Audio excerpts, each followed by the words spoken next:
Hello everyone, this is CJNovo992 and today we're back for another brand new video. And today's video arrives to us in the midst of chaos, madness and carnage. You know, the usual stuff we get to see, unfortunately, from following this club, especially over the last couple of years. But in the midst of all this madness and the arguments that fans are having with each other based on how we force change and hopefully get our club back on track, there is actually a very important game of football less than 24 hours away, depending on when you're watching this video, of course, that we have to go ahead and win, that arguably will have just as much madness, chaos and carnage than what we currently have overall in our season. So strap yourselves in. There's a game to talk about. And as we've already mentioned, there is a lot of spice, there is a lot of frustration, there is a lot of discussion points that need to be had regarding the Rangers' perspective. But see, before we get lost in that and discuss that again, let's just take a gleeful, peaceful peek at the neighbour's fence and see a team that is actually doing worse than us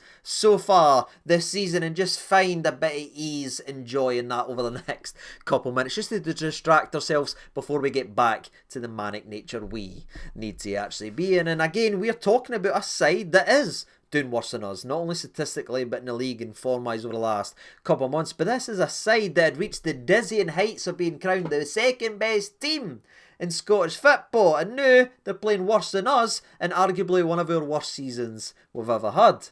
What the hell happened? Well, follow me over the next couple of minutes and we'll try to find an answer in this minefield of madness then, shall we? It's time for the oppositional preview and it's time to look at Aberdeen, who at my current time of recording sit 4th in the old SPFL, closer to 6th place Hibs, who again have been battling relegation in that 11th, 12th spot for the majority of the season. They're closer to them now in 6th than they are the 2nd place that they had won back in October. And this has truly been one of the stories so far the season's one of the big talking points, just how quickly fortunes can change for teams in Scottish football, and Aberdeen's a clear example of that. And we're going to break it down almost in a Rangers sandwich, if you will. We're going to look at from the last time we played them and they beat us, to be fair to them, up at Pittodrie, to where we now play them tomorrow. That is the sample size we're going to look at, and we're going to break down all the madness, because again, since that day, 3 months has passed, 76 days to be exact, since they picked up all 3 points versus us, had the fireworks display, were loving life and feeling great. In that period, 13 games has passed, 12 of them in the league and 1 of them being in the cup. Can you go ahead and guess how many games Aberdeen has won since beating us up at Pittodrie out of those 13 games? I'll give you a couple seconds. Well, ladies and gentlemen, the answer is 1.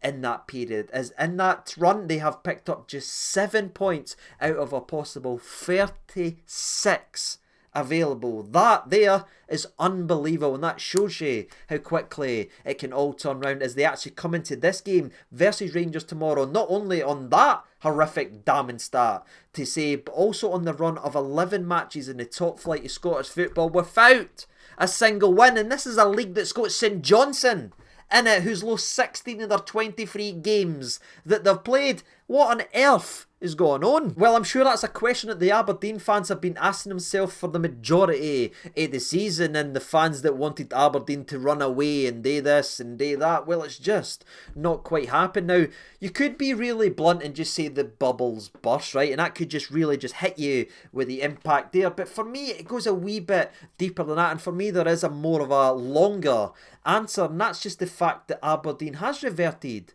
back to type. And this is something we talked about the time that got criticised, and it's something we've talked about almost from a Rangers perspective as well, as you can have an average side, which Aberdeen are, which again, I'm not being disrespectful, but this Aberdeen side is average, and sometimes an average side will jump up there and go on a great run and get great results and get great performances, just like you'll get great teams that play average sometimes and go on poor runs and get bad results. But no matter how long it takes, that scale will always reset and the types will go back to normal, and the great teams will bounce back and get back to doing business, and unfortunately average sides will always falter all the way back down. And that for me is what's happened to Aberdeen, you know what I mean? And some people will say, oh, you're just being spiteful here, or this is this, or this. They are an average side, right? Because remember, this is a side that's not only played horrific over the last couple of months, but this is a side that spent the majority of last season clinging for dear life like Tom Cruise on the edge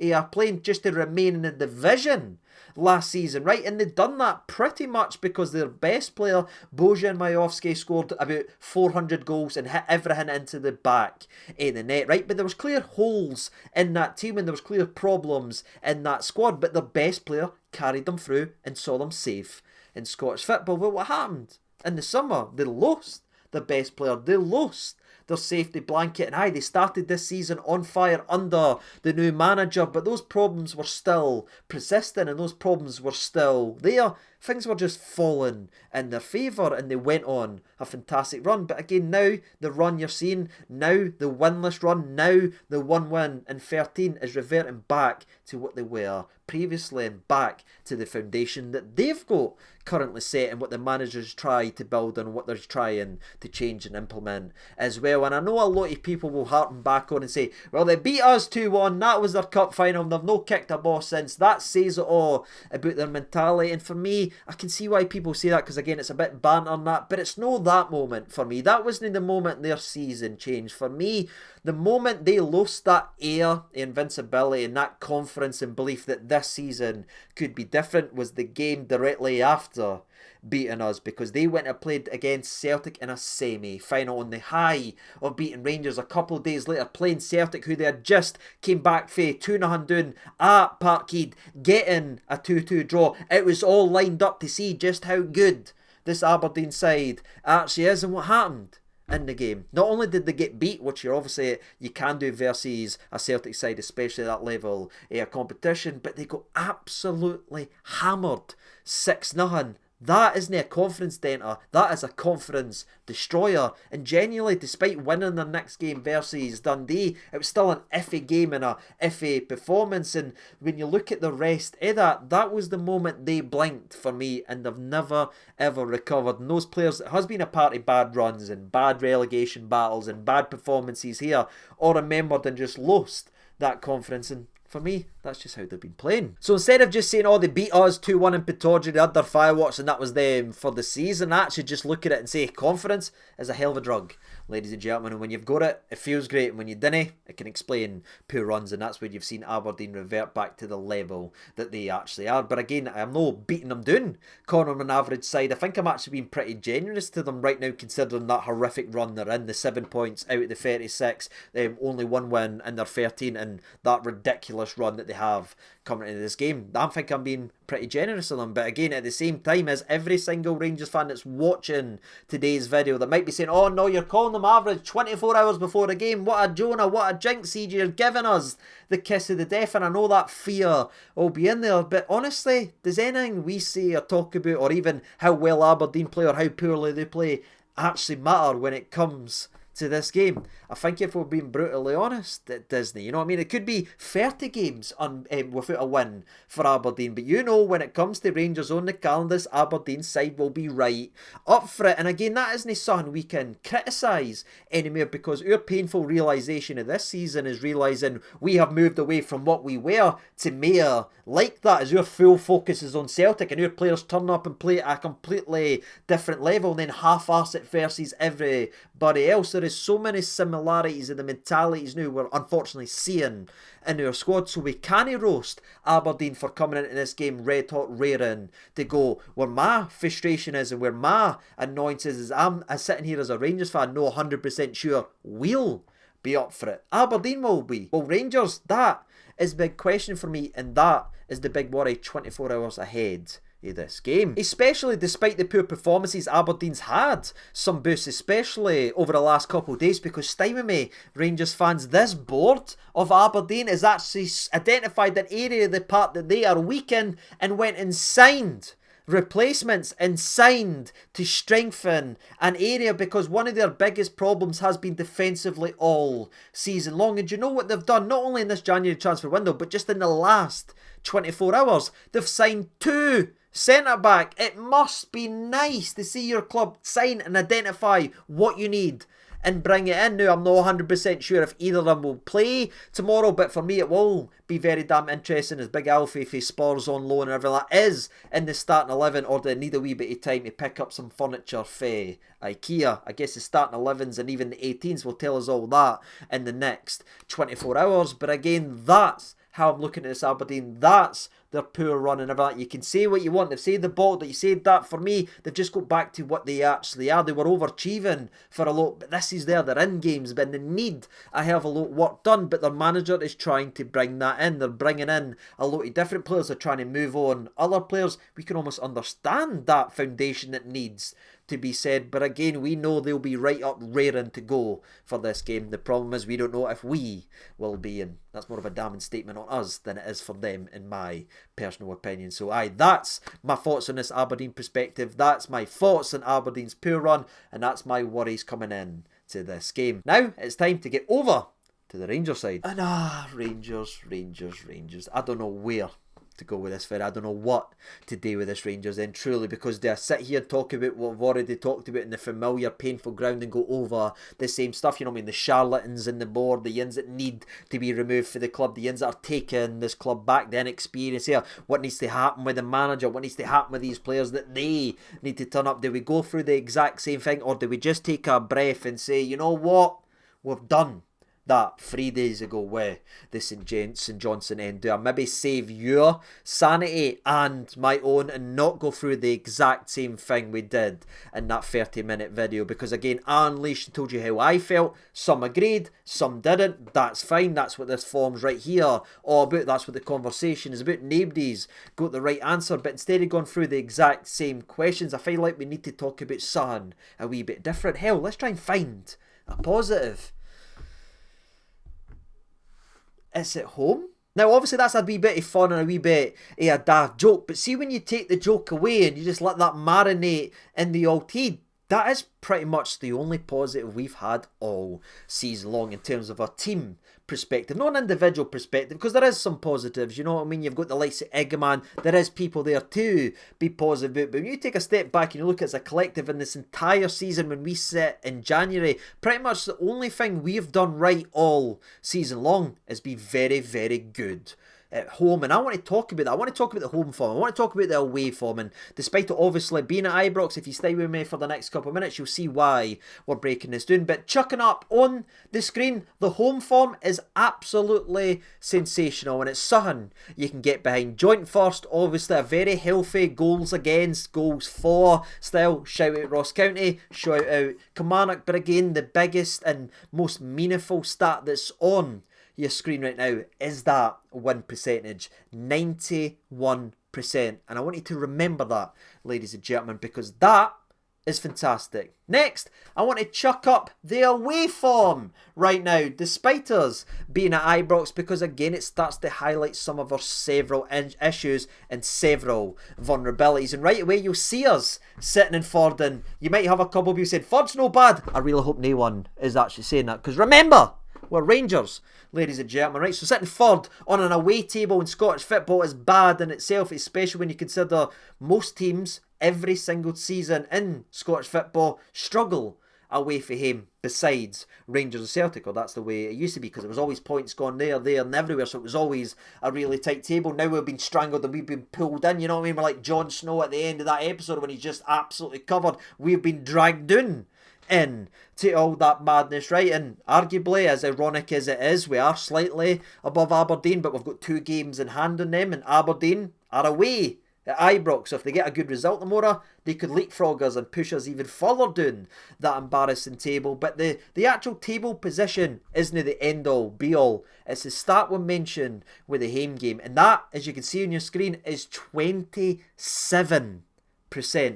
Home 91, away 27. That is your season underlined and summed up perfectly on what the hell is wrong, and that is simply we can't perform away. And I know this is a home game, but again, we're diving more into why we struggle away from him. People could argue it's Clement starting, and even just over the last couple of weeks, randomly starting Dowell, randomly starting Matondo, randomly starting the likes of Oscar Cortez when he's not fully fit. People can look at that and say it's Clement's fault why we are so bad and away from him, but for me, it goes a wee bit beyond that, because it's how the squad's built, and why we struggle away from home is the same reason, at least to me, and that's our inability to deal with the physicality that teams feel like they've got on us when they're at home and they've got a bit of a crowd. They can start be a wee bit braver. They're not getting pinned in on the massive surface at Ibrox when we're getting at them and keeping them pinned in, where they've got a hell of a lot of ground to cover to get anywhere near forward. At home for their teams,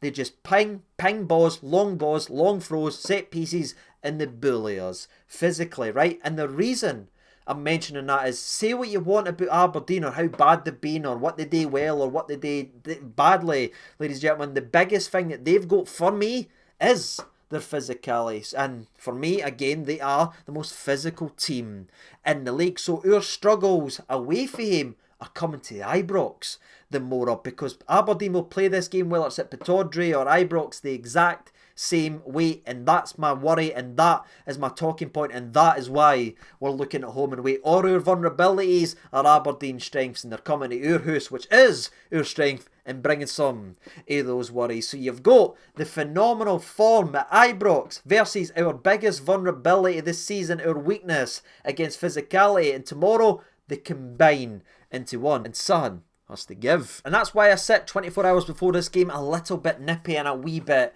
unsure. Despite the phenomenal home form, our weaknesses have been Aberdeen's strengths, and they're going to play the exact same way no matter where they play. And that's what's on my mind, and that's what I wanted to bring you guys to talk about, because not only do I want to know why you think we struggle so much away from him, it didn't need to agree with me, tell me I'm wrong and tell me a different way, that's what it's all about. But also I just wanted to talk about something a little bit different rather than the same old stuff we talk about every single game, which I know there is so many holes and issues, but there's a game of football, the Mora, that if we treat the same way we treated the Old Firm game, one of our best performances this season, again at Ibrox, there is zero reason why we can't go ahead and thump Aberdeen the Mora. The problem is, every single Rangers fan watching today's video knows that we won't approach the game the exact same way, and that again is another symptom of where we are. But moving away from all that, you can let me know down in the comment section below. The rest of the team remains the exact same. Again, if there is any fresh injuries or breaking injuries, I'll let you know down there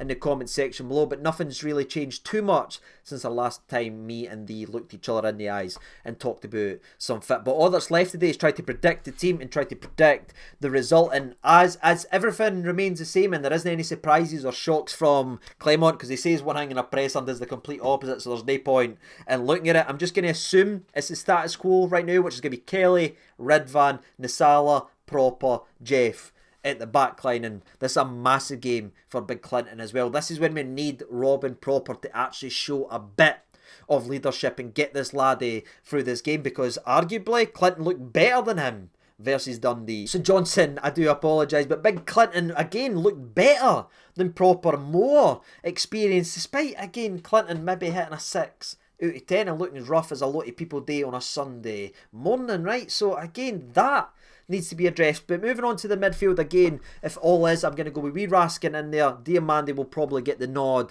once again in there. It then gets a bit more interesting when you go forward, because what do you do? Did he bench Barami versus St Johnstone to play on in this game right here? Are we going back to that? Are we abandoning the two-striker formation that actually brings us some goals, brings us some excitement and brings us some space? And again, some people pick holes in me talking about two-striker formation. I'm not saying we're playing a 4-4-2. I'm not saying Big Sean Dice is here at Ibrox. I'm just saying there's two strikers on the park whose instincts are to go forward and get into attacking areas and drive into the box. That makes a big difference in a Rangers team. Whether Danilo is slightly behind Igaman, look at the difference in the space that's created. That's what we talk about here. And for me, I didn't want to see that change. I want to see Danilo again played beside Igaman. That's what I want in my 10. Now on the left hand side, you could start Barami because you've obviously played Hadji. That could be the change, and I'd be fine with either one of them. I'd maybe start with Hadji though, as he's got a wee bit of a bite, and again Aberdeen will bring that physicality, and that means on the right hand side you've got Cherny, and up top you've obviously got Igaman. But that's the way I would go, ladies and gentlemen. Didn't overthink it, didn't overcomplicate it. It's our best performing players right now, and that's what we have got right now So just play it. I don't know how you feel on it. You can let me know down in the comment section below. But that's the way I think we'll line up. And that's the way I would line up given what we've got right now. The only thing left today is try to predict this game of football, which is often the unpredictable. But again, I do feel like the home form will be a wee bit telling. And I just think at home, we seemingly find answers we're incapable of doing. And again, if this game was away for him, I wouldn't be confident in picking up all 3 points. And that's just where I'm, and I know it's shocking to say, but I just wouldn't be confident if we were going up to Pittodrie the morrow night to get a result. But because it's Ibrox, I think we will have enough, which we should anyway, by the way. So I'll go with Rangers 2, Aberdeen 1, a cheeky channel favourite, but it's just got it written in the stars, in my opinion. What about you? Let me know down there in the old comment section below. But that's it been for another preview. Aberdeen are signing and identifying weaknesses in their team. We seem to just be chilling right now. So let's see which one ends up working out. But until tomorrow after the game, which will be another late upload by the time we get home, day the video, blah, blah, blah, and everything like that. So it will be probably a 1 or 2er. I will see you tomorrow. If not, I'll see you the next game day. But until then, I've been CJ92. Thank you so much for watching. All the best and bye-bye.